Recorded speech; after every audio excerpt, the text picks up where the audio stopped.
It Could Always Be Worse by Margot Zemach.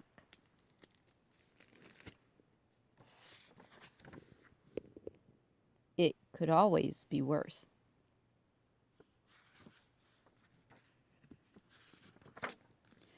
Once upon a time, in a small village, a poor, unfortunate man lived with his mother, his wife, and his 6 children in a little one-room hut.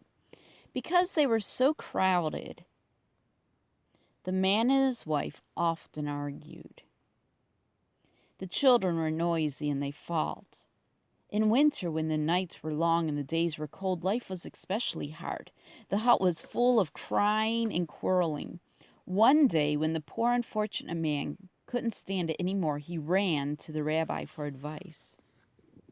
"Holy Rabbi," he cried, "things are in a bad way with me and getting worse. We are so poor that my mother, my wife, my 6 children, and I all live together in one small hut. We are too crowded, and there's so much noise. Help me, Rabbi. I'll do whatever you say." The rabbi thought and pulled on his beard, and at last he said, "Tell me, my poor man, do you have any animals? Perhaps a chicken or 2? "Yes," said the man, "I do have a few chickens, also a rooster and a goose." "Ah, fine," said the rabbi. "Now, go home. Take the chickens, the rooster, and the goose into your hut to live with you." "Yes, indeed, Rabbi," said the man, though he was a bit surprised. The poor, unfortunate man hurried home and took the chickens, the rooster, and the goose out of the shed and into his little hut.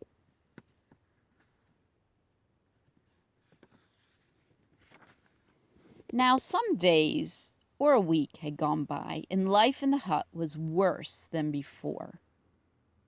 Now the quarreling and crying, there was also honking, crowing, and clucking. There were feathers in the soup. The hut stayed just as small, and the children grew bigger. When the poor unfortunate man couldn't stand it anymore, he again ran to the rabbi for help.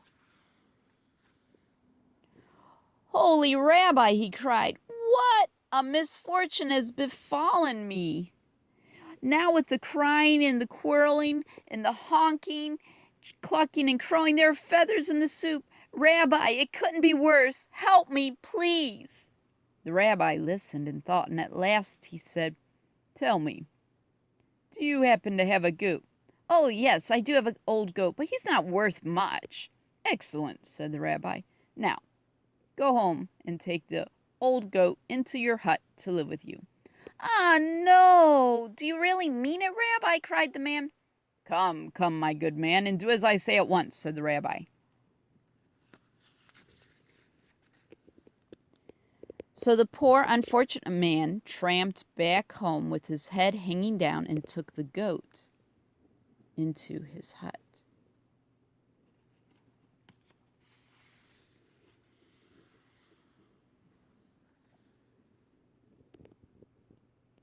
Now, some days or a week had gone by, and life in the little hut was much worse. With the crying, quarreling, clucking, honking, and crowing, the goat went wild, pushing and butting everyone with his horns. The hut seemed smaller, and the children grew bigger. When the poor unfortunate man couldn't stand it another minute, he again ran to the rabbi.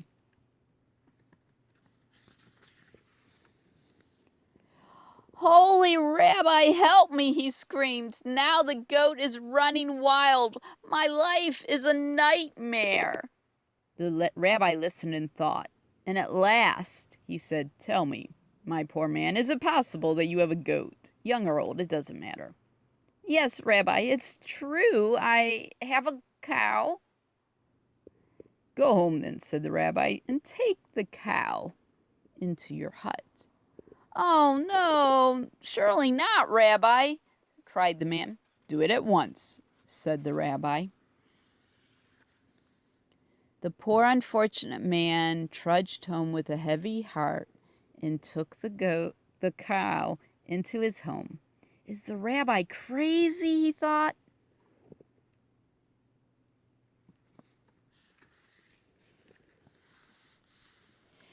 When some days or a week had gone by, life in the hut was very much worse than before. Everyone quarreled, even the chickens. The goat ran wild. The cow trampled everything. The poor man could hardly believe his misfortune.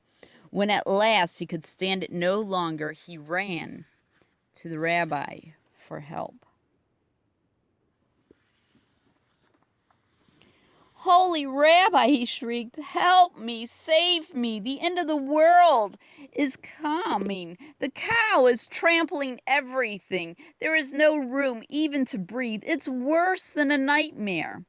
The rabbi listened and thought, and at last he said, "Go home now, my poor unfortunate man, and let the animals out of your hut." I will.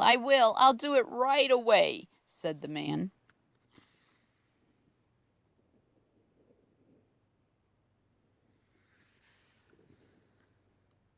The poor unfortunate man hurried home and let the cow, the goat, the chickens, the goose, and the rooster out of his little hut. That night, the poor man and his family slept peacefully. There was no crowing, no clucking, no honking. There was plenty of room to breathe. And the very next day, the poor man ran back to the rabbi. "Holy Rabbi," he said, "you have made life sweet for me.